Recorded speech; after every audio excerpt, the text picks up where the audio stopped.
Hello everyone, welcome to the Terverse. So ये video बाकियों से कुछ अलग होने वाली है। जैसा कि हम सब जानते हैं, आजकल हमें काफी सारे सिनेमैटिक यूनिवर्सेस देखने मिल रहे हैं, B it the Marvel cinematic universe, the DC extended universe या फिर वार्नर ब्रदर्स की मॉन्स्टर्स यूनिवर्स। लेकिन किसने एक्सपेक्ट किया था कि हमें हॉरर जॉनर में भी एक इतनी अच्छी सिनेमैटिक यूनिवर्स देखने को मिल सकती है। जी हाँ, मैं बात कर रहा हूँ द कॉन्जरिंग यूनिवर्स की। जैसा कि हम सब जानते हैं, द कॉन्जरिंग यूनिवर्स में इन टोटल 8 मूवीज हैं और आज की वीडियो में मैं आप सबको उन्हीं 8 मूवीज में दिखाए गए इवेंट्स को उनके टाइमलाइन के हिसाब से क्रोनोलॉजिकल ऑर्डर में एक्सप्लेन करने जा रहा हूँ। But for your ease to understand, जब मैं कोई इवेंट एक्सप्लेन कर रहा रहूंगा तब वो किस मूवी से है ये मैं ऊपर के किसी कॉर्नर पे डिस्प्ले कर दूंगा। So we will waste no more time and get right into the explanation just after this short intro.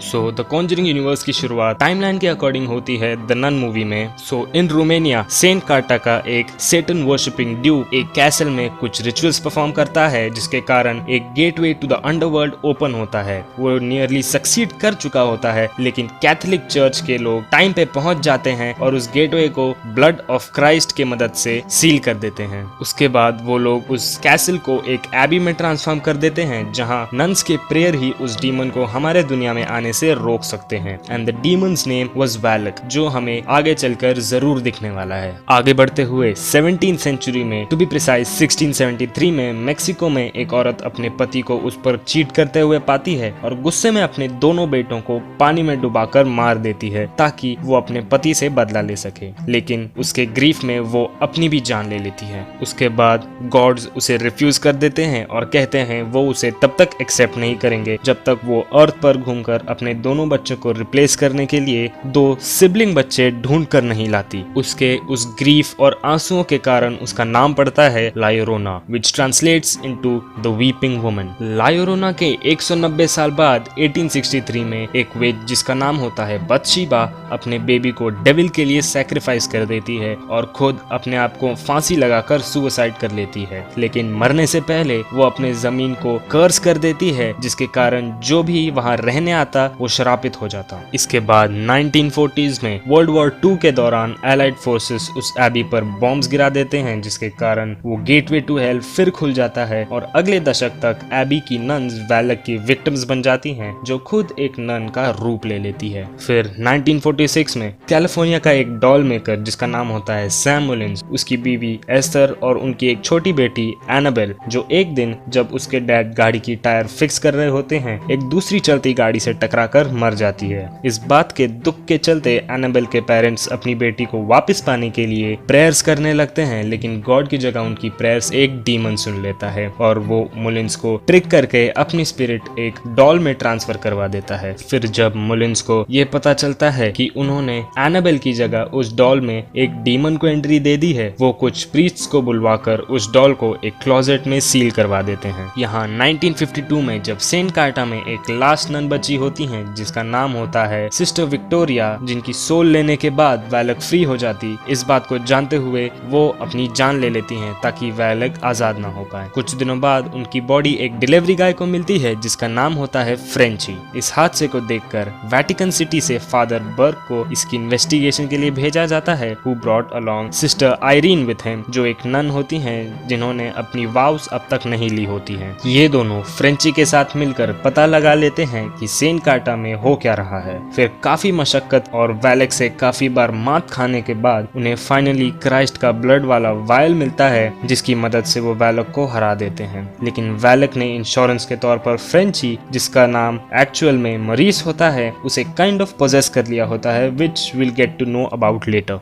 फिर 1958 में कैलिफोर्निया में मिस्टर एंड मिसेस मुलिन्स अपने घर में कुछ ऑर्फन लड़कियों और एक सिस्टर जिनका नाम होता है सिस्टर शार्लेट को रहने देते हैं। मिस्टर मुलिन उन्हें एनाबेल के रूम में जाने से स्ट्रिक्टली मना करते हैं, but this is a horror movie और यहाँ ऑमनियस वार्निंग्स को कोई भी सीरियसली नहीं लेता है। इसीलिए जैनिस, जो उन ऑर्फन्स में से एक लड़की होती है जो पोलियो के कारण हैंडीकैप भी थी, decides to go in that room and she finds that creepy ass doll जो उस डीमन के द्वारा possessed थी। थी। फिर वो डॉल जैनिस को भी पोजेस कर लेती है, जिसके कुछ समय बाद वो उस फैमिली पर अटैक कर देती है जहां उसने एस्थर मुलिन्स को बुरी तरह मार दिया होता है। जिसके बाद sister Charlotte manages to lock Janice in that same closet with Annabelle, but by the time cops arrive Janice दीवार में एक होल के जरिए एस्केप कर जाती है एंड वो एक ऑर्फनेज पहुंच जाती है जहां वो अपना नाम एनाबेल बताती है, जहां मिस्टर एंड मिसेस हिगिंस नाम का एक कपल उसे अडॉप्ट कर लेता है।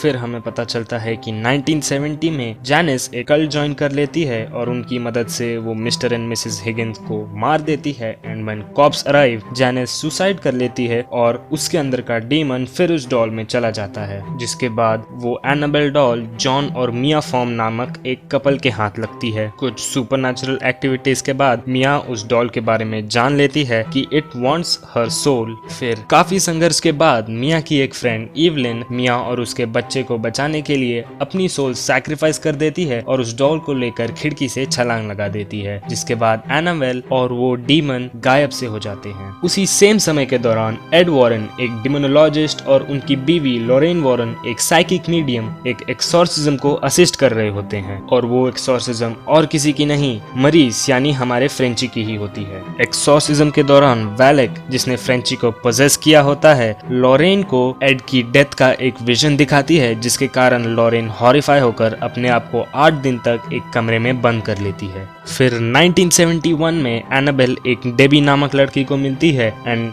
नॉट आफ्टर लॉन्ग उसे समझ आ जाता है कि there is something wrong with it and वो फौरन एड एंड लॉरेन वॉरेन को बुलाकर वो डॉल उन्हें दे देती है and they decide to take it to their home which directs us to the movie Annabelle comes home. उस डॉल को घर लाने के बाद एड एंड लॉरेन वॉरेन उस डॉल को अपनी आर्टिफैक्ट रूम में सील कर देते हैं। सून आफ्टर दैट एक कपल रॉजर एंड कैरोलिन और उनकी 5 बेटियां एक घर में शिफ्ट होती हैं, जो और कहीं नहीं बल्कि वही घर होता है जिसे बत्शीबा नाम की विच ने कर्स किया था। फिर बत्शीबा के कर्स का असर उस फैमिली पर शुरू हो जाता है, जिसके कारण कैरोलिन एड एंड लॉरेन से हेल्प मांगने जाती है। जिसके बाद एड और लॉरेन अपनी टीम के साथ उस घर में पहुंचते हैं ताकि वो कुछ एविडेंस कलेक्ट कर सकें, जिससे वो उस घर की हॉन्टिंग को चर्च के सामने प्रूव कर सकें ताकि चर्च उन्हें एक एक्सोर्सिज्म परफॉर्म करने की परमिशन दे। उन्हें कुछ एविडेंस मिल तो जाते हैं, लेकिन बत्शीबा कैरोलिन को पोजेस कर लेती है और उसे अपनी 2 बेटियों को उस घर ले जाकर मारने के लिए फोर्स करती हैं। Ed and Lorraine arrive just in time before she had killed one of her daughters, but they find out कि Bathsheba won't let Caroline leave the house, जिसके कारण एड को मजबूरन उनका एक्सोर्सिज्म वहीं उसी समय करना पड़ता है and after a lot of struggle they cast the spirit of Bathsheba out of Caroline. फिर अगले साल 1972 में एड और लॉरेन किसी केस के कारण आउट ऑफ टाउन जाते हैं और वो अपनी बेटी जूडी को उसकी बेबीसिटर मैरी एलन के साथ छोड़कर जाते हैं,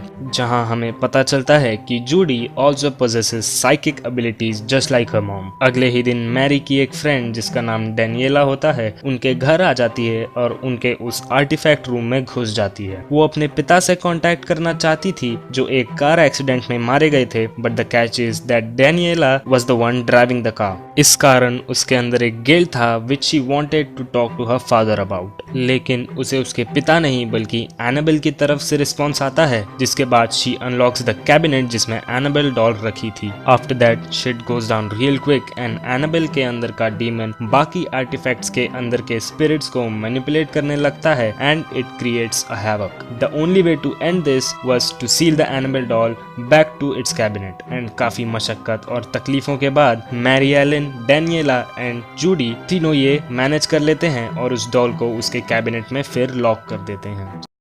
इसके बाद 1973 में लॉस एंजलिस में एक औरत जिनका नाम होता है एना टेट गार्सिया, जो रिसेंटली विडोड थी, वो एक औरत से मिलती हैं जिसने अपने दोनों बेटों को किसी चीज के डर के कारण एक क्लोजेट में बंद कर रखा था and the boys were terrified to come out too. फिर हम लायोरोना को उनमें से एक बच्चे पर अटैक करते हुए देखते हैं, जिसके बाद both of the boys were found dead in a river. इसकी ग्रीफ में उन बच्चों की माँ ये प्रे करने लगती है कि लायोरोना एना के बच्चे ले जाए और उसके बच्चे लौटा दे। फिर लायोरोना एना के बच्चों पर भी मल्टीपल टाइम्स अटैक करती है, जिसके बाद Anna seeks help to a priest जिनका नाम होता है फादर पेरेज, जिनको हमने इसके पहले एनाबेल मूवीज में भी देख रखा है। फादर पेरेज एना को एक राफेल नाम के बंदे के बारे में बताते हैं who might be able to help them. So finally, with Raphael's help and a crucifix straight into the heart of Llorona, वो उसे बैनिश करने में सक्सेसफुल रहते हैं। इन सब के बाद 1976 में Ed and Lorraine Warren Amityville वाले लेजेंडरी केस पर इन्वेस्टिगेशन कर रहे होते हैं। तभी लॉरेन को वो एड की डेथ वाली विजन फिर दिखाई देती है, but this time Valak appeared in her vision. फिर अगले साल एक फैमिली इंग्लैंड में with a single mom Peggy and her 4 kids started experiencing some paranormal activities, but उनकी एक बेटी जैनेट पर इन सब का असर सबसे ज्यादा पड़ता है। हमें दिखाया जाता है कि इस घर के पिछले ओनर बिल विल्किंस की आत्मा इन्हें अपने घर से बाहर निकालना चाहती है। इस केस की खबर एड एंड लॉरेन वॉरेन तक पहुंचती है, but Lorraine was reluctant to send Ed on another investigation cause of a vision. But anyway वो लोग पेगी के घर पहुंचते हैं।